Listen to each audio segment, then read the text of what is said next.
Bom dia a todos e a todas. Bom dia, mesa. A minha pergunta é direcionada ao senhor, professor Cunha. Então, já que o senhor é um sociólogo, eu gosto muito de sociologia, porque sociologia é tudo e mais alguma coisa. Veja bem, a questão racial tem tudo a ver com sociologia, óbvio. Então eu quero saber o seguinte: como é que as instâncias maiores permitem que se crie uma vertente, mais uma vertente, voltada para a formação dos cidadãos, como é o ensino, de religiosidade, religião, nas escolas, né? Inserido dentro da educação,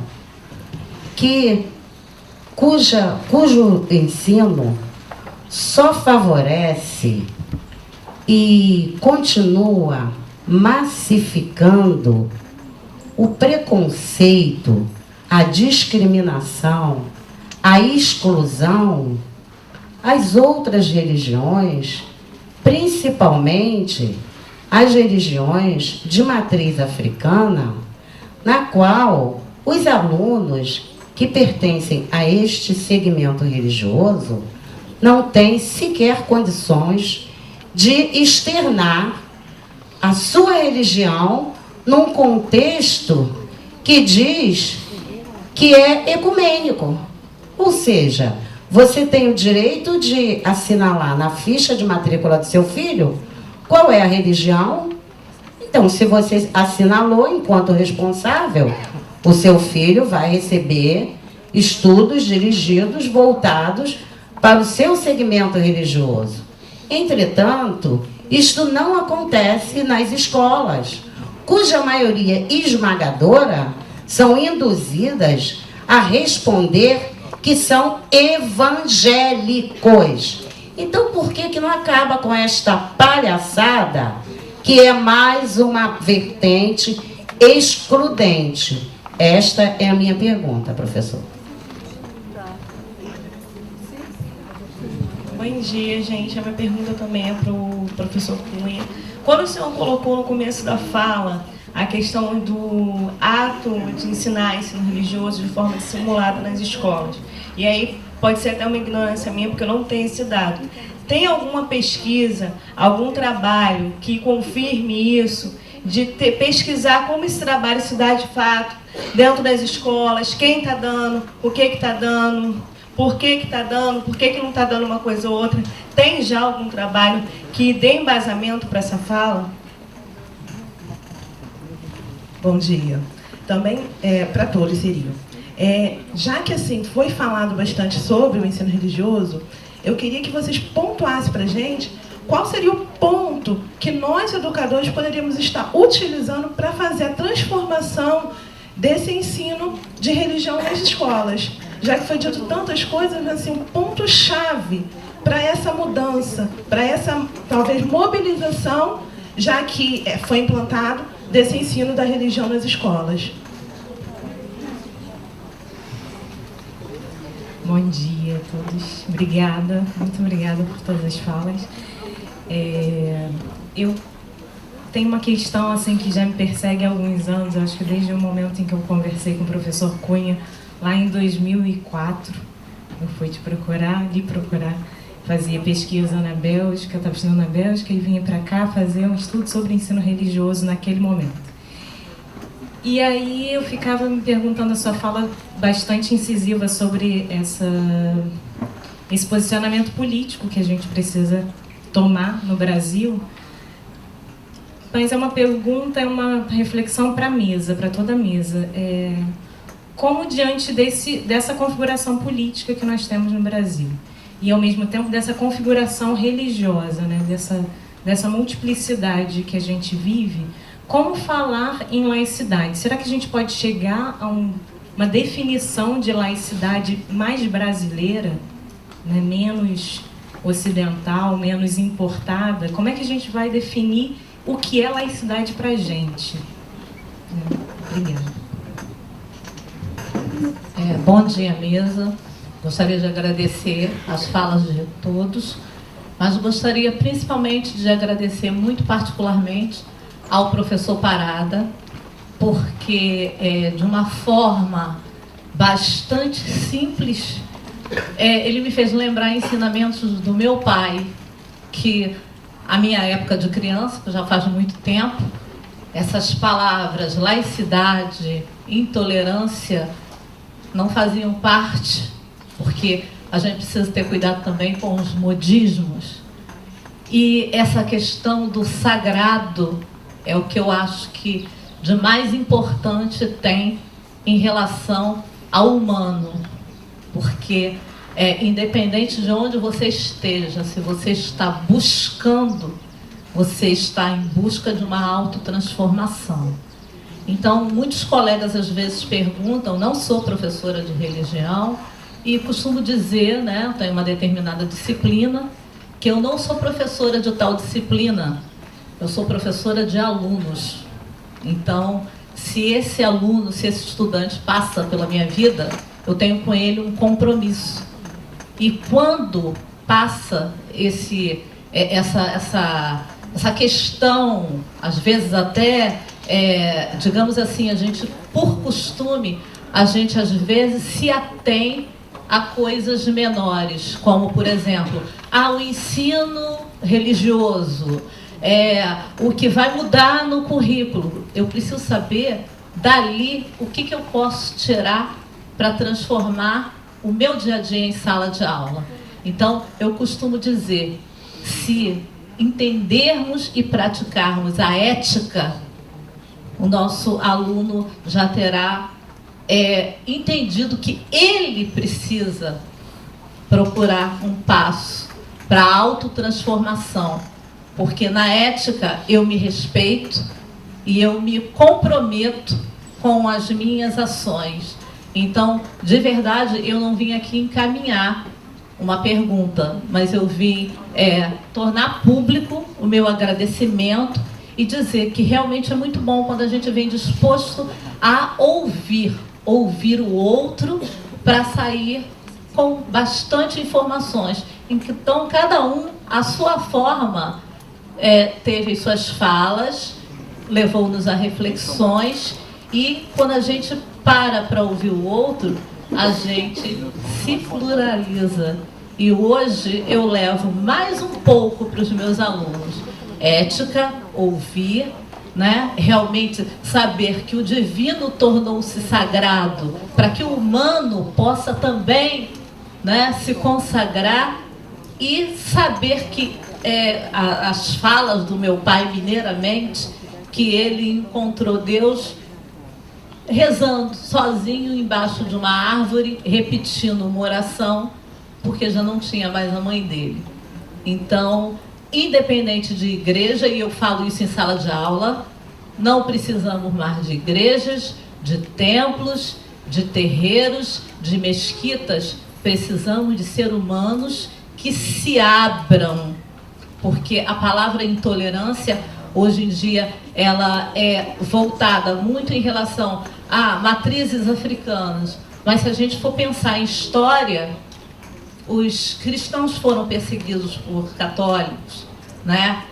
Várias pessoas foram apedrejadas, já estou concluindo, e a intolerância nada mais é do que o ser humano fechando em si mesmo, sem olhar o outro nos olhos e ver, eu sou um igual, eu sou o resultado de força da natureza, de resultados de elementos. E eu agradeço à mesa por ter proposto essa reflexão. Obrigada.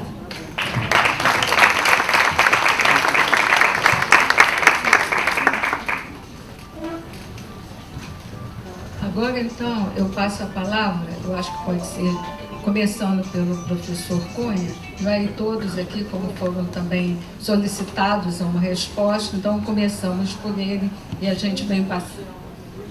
Bom, as questões que foram dirigidas são fantásticas. Eu preferia não ter feito a exposição e ter partido direto para o comentário de cada uma delas. Eu acho que talvez o resultado tivesse sido melhor.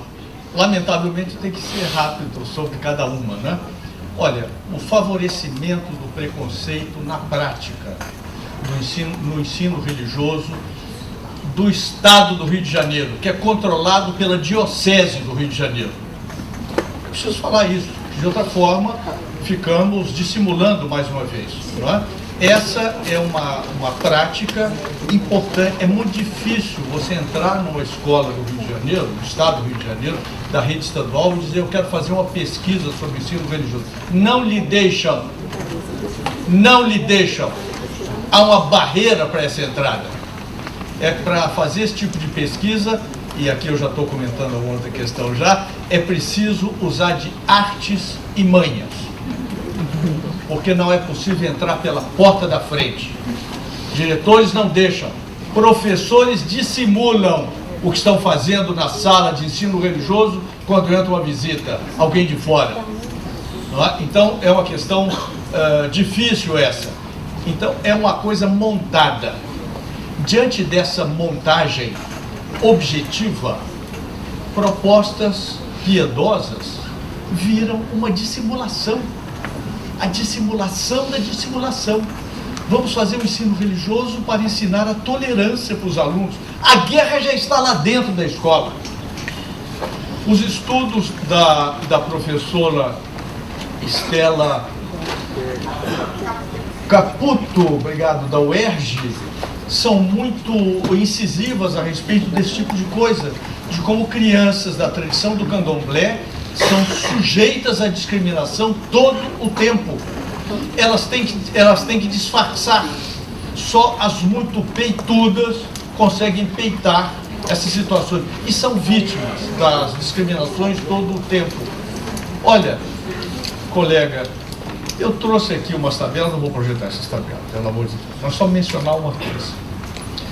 A quantidade de negros registrados no último censo do IBGE de 2010, que se dizem adeptos de religiões afro-brasileiras, são 0,8%. Claro, eu também não.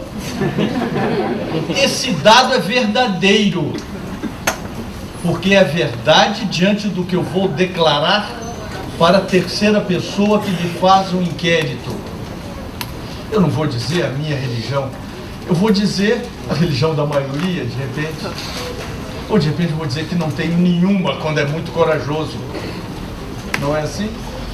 É por isso que naquela estatística a quantidade de adeptos do catolicismo está enorme, não é? Engrandecida por aqueles que não são, mas que dizem a religião da maioria, que é mais fácil, e não é uma religião muito exigente, cá venhamos, não é verdade? De prática. Então, é uma resposta conveniente. Então é isso, é muito difícil. Aquele lema formidável que o movimento negro desenvolveu antes do censo de 1970. Quem é axé, diz que é. Não disse. Porque eles têm 400 anos de socialização da ilegitimidade das suas crenças, da sua cultura. E não vai ser agora com aquele papo, vamos na tolerância, não sei o quê. Não! Isso será feito pelo povo de axé, na luta. Não vai ser por religiosos católicos e todos branquinhos pregando a tolerância. Não, não tem jeito. Não tem jeito. Pode ter uma ajuda. Opa, que bom que tenha uma ajuda, que é aliado. É bom que tenha um aliado. Podem comigo. Mas não há substituto. Não há substituto para a luta do povo de axé. É ele que vai conquistar o seu lugar na sociedade, o lugar na escola pública. Vamos aliar. Com a luta pela abolição, que dizem que foi uma tal de redentora, uma princesinha devota, não é? Nada disso, você sabe que não é. Como foi essa luta, essa abolição foi uma luta muito braba, começou lá atrás, séculos antes, não é? Deixa eu passar para outras. Olha, a pesquisa sobre a prática da religião nas escolas públicas. Olha, mais importante do ponto de vista sociológico e político do que tratar do tema ensino religioso nas escolas públicas, é tratar do tema a presença da religião nas escolas públicas. É muito maior. Muito maior. Eu lhe indico a religião como atividade proselitista. Atividade proselitista e atividade de discriminação. Você pode encontrar vários trabalhos na página da internet do Observatório da Laicidade na Educação. E há várias teses e dissertações defendidas, que lá estão indicadas. Eu vou mencionar só uma, de um pastor batista, que era professor no ensino municipal de Nova Iguaçu, na área metropolitana do Rio de Janeiro, aonde a disciplina ensino religioso não existia. Este pastor, mestrando, teve uma capacidade de análise objetiva do que lá acontecia e viu como as práticas religiosas cristãs eram impostas aos alunos, cristãos e não. E como a disputa no campo cristão acontecia lá também, do tipo, como celebrar o Natal, todos a favor do campo cristão. Ah, mas presépio não pode. Festa junina também não pode. Então, era uma brabeza. Esse tipo de... Então, vou dizer o nome do autor da dissertação. Alain, com 2 L's, do Carmo Silva. Defendeu na UFRJ há uns 2 anos atrás. Você encontra referência no banco de teses do Observatório da Laicidade na Educação. Uma tese de doutorado, feito não em Nova Iguaçu, mas em Caxias. Não são cidades pequenininhas, não. Todas têm mais de 1 milhão de habitantes. Caxias está arranhando os dois, não é?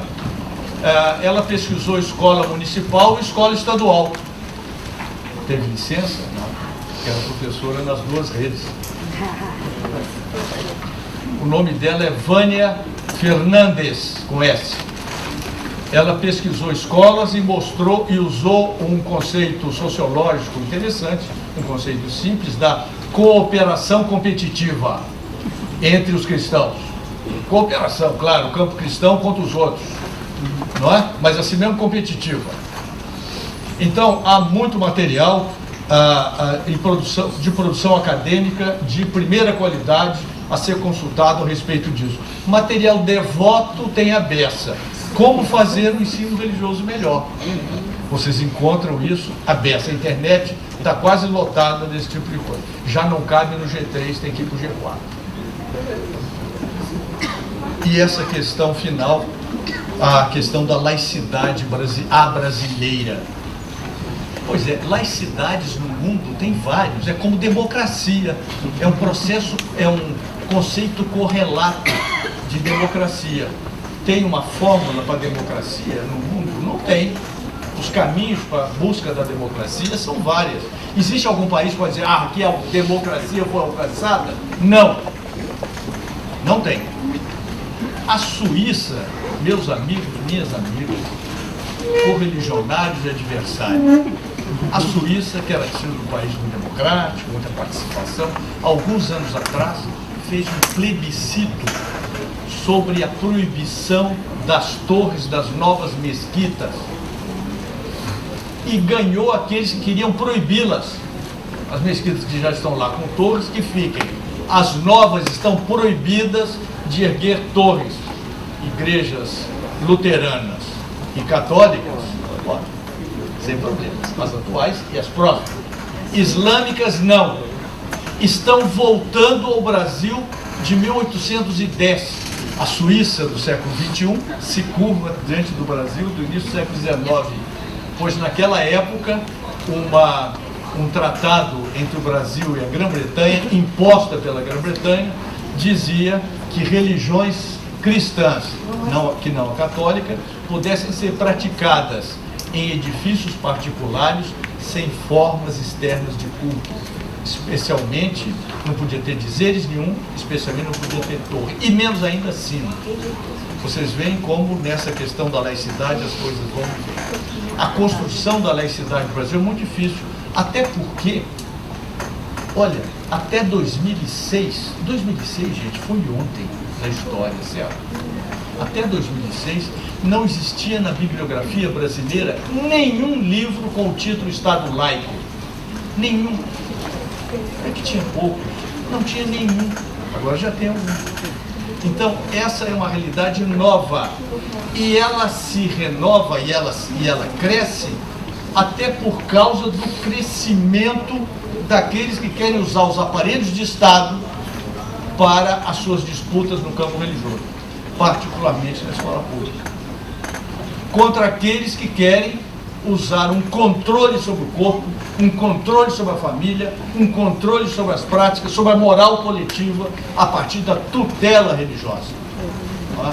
Também na página do Observatório da Laicidade da Educação, vocês encontram leis e projetos de lei de implementação abundantes sobre esse tipo de coisa.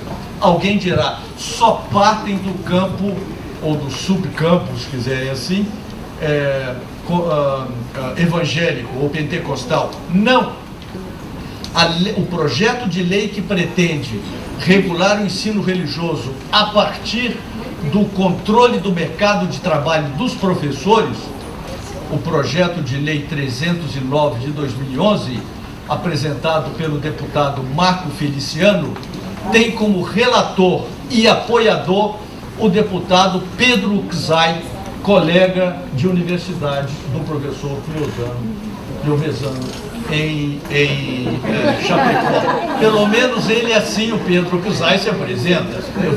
Eu vou me basear em como ele se apresenta no site da Câmara dos Deputados. E olha, é da esquerda, hein? Não é da direita, não. É da esquerda, falou da reforma agrária, uma série de coisas da esquerda. Mas ele é o relator e apoiador. A audiência pública que foi realizada sobre esse projeto estava cheia de gente de Fonapé, vindo de Santa Catarina e dali do entorno, do Distrito Federal e de Goiás. Não é? Portanto, gente, acho que essa é uma coisa importante. No Brasil não existe nenhuma força política com representação no Congresso Nacional que proponha uma restrição ao campo religioso, a não ser restrição aos movimentos afro-brasileiros a partir da extrema-direita, evangélica e não evangélica. O único vetor de repressão religiosa é esse. Fora daí, nenhum partido defende esse tipo de coisa. E eu não estou entre eles. Eu estou entre aqueles que consideram que a liberdade religiosa não é conquistada de dentro do campo religioso, porque aí é o lugar da competição, é o lugar da discriminação. A história nos mostra, a não ser que eu vá buscar alguma ideia flutuante aqui, não é? Então isso é o objetivo. O que ocorre é que nós temos que usar a laicidade do Estado para conquistar a liberdade religiosa, especialmente dos grupos minoritários. Muito obrigado, professor.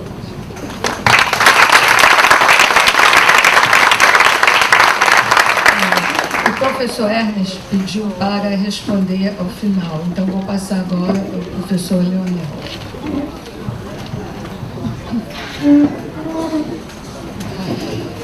Bem, ouvindo as falas, isso é muito bom, eu agradeço muito, acho que o professor Parada deu luzes para essa discussão e foi realmente, só fala professor, quero agradecer porque dentro dessa alteridade, de poder se sentir nesse processo, eu acho que é um pouquinho daquilo que eu penso, não talvez enquanto Fonapé, que se pensa como um todo, mas que contribui muito, e isso eu senti também do pessoal que estava pelos próprios aplausos. Então, se vê que não há ranços, não há dores, mas há uma preocupação sim com o que vamos fazer com a educação, com as pessoas, com o ensino.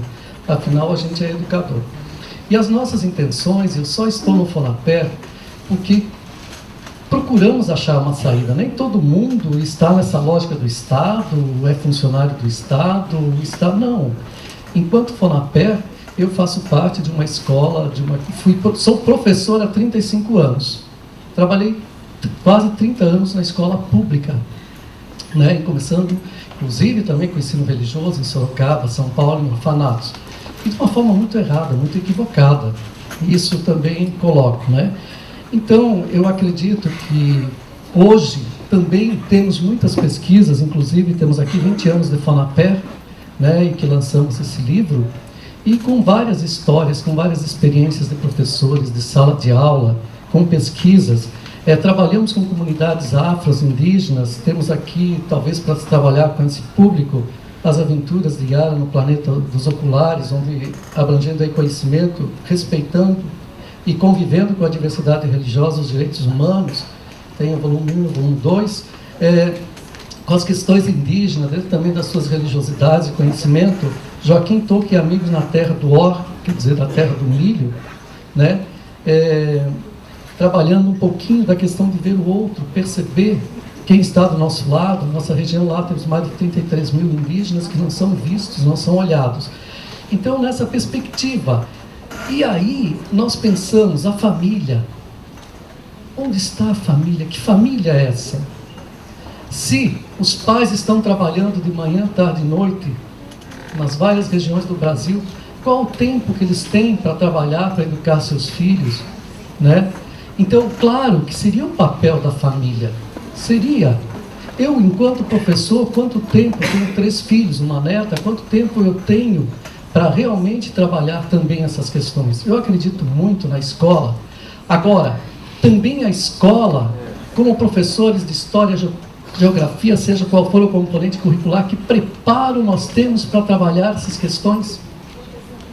Até quando eu não vou lá com a minha religião, com a minha cultura, com a minha catequese dentro dessas próprias disciplinas e faço a cabeça dos nossos alunos? Então, teria que ter uma terceira via, uma outra saída, uma maneira de se pensar essa laicidade, talvez. Não precisa um nome ensino religioso. Não. É como foi na época dos militares, nós tivemos o SPB, que foi transformado, e Educação Moral e Cívica. Quando nós, trabalhadores, povo, chegamos na escola, nós lutamos para tirar, porque não entendíamos. E aí que era o momento de ter organização social e política brasileira feita por nós. Hoje que estão entrando os professores, como o professor falou ontem, os dados até das cotas, e que as universidades públicas não davam lugar para nós, enquanto cidadãos. Eu não pude estudar numa Universidade Federal, adoro as universidades federais, lutamos pela Universidade Federal Fronteira Sul lá, que éramos totalmente desprovidos. Santa Catarina só tinha no litoral. Há 6 anos que nós temos isso, gente. 9 campos no sul do Brasil, totalmente desprovidos, sem falar em Nordeste e outras regiões. Quem era formado, quem chegava nesses espaços tão almejados, tão bons, nós não podíamos. Eu tinha que trabalhar, manhã e tarde, né, estudar à noite, como a maioria do povo brasileiro. Então a escola é sim um espaço que tem que se pensar nessas discussões, no nosso entender, no meu entender também. Nós temos que achar, seja com o nome que for, seja cultura, mas é lá o nosso espaço. Agora, concordo, há questões de proselitismo, há interesses, há dentro do FONAPER e fora, né? Na audiência pública, nós estávamos em 3 do FONAPER. Realmente, fomos convidamos, eu podia convidar 2 pessoas, e levei, né? E nessa audiência, defendemos isso que eu estou colocando. Ela está no YouTube, está em todos os lugares, inclusive os 32 que falaram, né? Seria bom todos assistirem, quando pede aqui, ó, o que nós, educadores, poderemos fazer, ouvir. Esse momento, se a universidade não propiciasse para nós, ouvindo todos os lados, que rico que é isso. E por que a escola não pode propiciar isso para o aluno? Eu sou professor de história, nunca na história, e isso que andei por esse país e fora, né, ensinam, nos ajudam, refletem essas coisas. Quando uma pergunta faz aqui, alguém fez, poderia comentar que há espaço se há espaço para a formação de professores de ensino religioso nas diversas religiões. Não seria o caso dos professores de matrizes africanas ocuparem esse espaço também? Exatamente, agora que eles estão chegando para ocupar esse espaço, estão tirando. Indígenas, nós temos 230 só lá na nossa universidade, concluídos já egressos para a escola toda, não somente para a escola indígena. Aí no momento que estamos entrando, vamos delimitar. Só pode ensinar isso, isso e isso. É difícil. Aí pergunta, qual o ponto que os educadores poderão fazer, ou nós podemos fazer para essas mudanças? Eu acho que a parte boa que nós estamos lutando, e tomara que aconteça, e eu aposto enquanto professor da escola pública também, é que a Base Nacional Comum Curricular, ela venha e seja ouvida. Então não está dito, não está pronto e acabado. Nós vamos ter que ouvir sim, se nos permitirem, o que o professor, o que a escola vai nos dizer. E do jeito que quer. E o povo vai ter que decidir. Assim foi também em muitos estados dos Estados Unidos, uma presença, diz, ó, vocês vão levar pau até cansar. Vão levar mesmo, estamos levando. De fato. Mas isso é muito bom. É muito bom porque nós vamos saber ouvir. Pelo menos, enquanto for na pé, vamos lutar para que isso aconteça. Saber ouvir. E há que se formar professores. Há escolas com diferentes ideologias de formação, né? Atendendo a alguns interesses particulares, mas não são todas. Por que o Rio de Janeiro, nós não conseguimos entrar no Rio? Não conseguimos. É um reduto que segura, sei lá o quê, que forças são? Não conseguimos. Agora, em outros estados se produz, não todos, temos trabalhos bastante grandes, se produz material, se participa. O Fonapé é uma participação cada vez maior de professores, inclusive teve na Unicap, lá dentro, no reduto, talvez, da Igreja Católica, eu diria, né? Manifestações afros, indígenas, ciganas, asiáticos, que não são levados em conta, que são a maioria. Por que ninguém fala dos japoneses, de outros povos coreanos em São Paulo escravizados, ou até nas suas maneiras de crer e de se manifestar, né? Por que não se fala isso? Por que se cria guerra entre religiões? E o espaço da escola entendo ser esse caminho. Então, também na questão da laicidade para a gente brasileira. O nosso modo, podemos fazer uma laicidade. Quem disse que é só ali? Cada palavra muda os conceitos, os termos. Mas quem vai nos ver? Até então atendemos os pedidos do norte. E até as palavras. O que me dá o norte? O que me norteia esse trabalho? Por que não usamos um solear? Né? Vamos dar um solear nessas questões, a partir das nossas realidades, dos nossos quereres. Nos países mais democráticos, como a Inglaterra, que é totalmente dentro uma rainha, para o Canadá, não sei para onde, que tem os seus preceitos também, né? Não queremos nos basear naquilo, temos que criar a nossa, e é a vez que o povo está chegando, e é a vez de colocar o obstáculo dentro, nós não podemos. Então, essa manifestação, eu acho que através da Base Nacional Comum, tem-se pela primeira vez a participação popular. Antes, por 30 anos, os Estados Unidos, quem fez editou, com especialistas brasileiros, pensadores grandes brasileiros. Não quero dizer que eles tenham pensado errado, mas numa academia terrível, que quem entendesse podia dizer o que era a nossa base. Agora, quando chega para nós, professores, de sala de aula, aí não estamos fazendo certo, porque estamos ouvindo. Estamos ouvindo. Então, é uma das questões. Tomara que consigamos. Isso não é fácil. Vamos levar muito pau. Com certeza. Por que a guerra está dentro das escolas? Quando falta se trabalhar a alteridade, o amor, a compreensão, o respeito ao outro, que se deixa para trabalhar para as coisas técnicas apenas, ou acadêmicas, né? E não se trabalha a pessoa, no que ela é, no que ela se representa, é claro, a violência, isso há pesquisas também, né? Gera violência, gera muitas outras situações, inclusive com nós educadores também. Quando se respeita a nossa individualidade, a nossa espiritualidade, o nosso ser enquanto pessoa, enquanto não se respeita a vida, a natureza, o rio também. O que eu trabalho nesse texto, e trabalhei com muitas pessoas, a vida tem que ser levada em conta sem exceções. A vida sem exceções. Uma pedra tem vida, né? As árvores, os animais em diferentes culturas. E até no momento que não respeitamos, estamos aí enfrentando questões da água, das barragens, né? O que nos leva a grandes medos. E alguém faz alguma coisa, né? Como é que estamos nos movimentando para isso? Então, como devemos fazer isso? Gente, olha, eu aprendi, e eu acho que mesmo dentro do laicismo, dos questionamentos, poxa, eu saio daqui enriquecido, empoderado também, para poder falar e pensar e refletir. Todas as falas me fizeram muito bem, né? Eu acredito que vou levar para o grupo, vou levar para as discussões nacionais, porque isso, a NURB, principalmente essa universidade que propôs esse momento, parabéns. Eu acho que é um espaço, né, feliz, muito bom, né? Eu saio só aprendendo. Obrigado.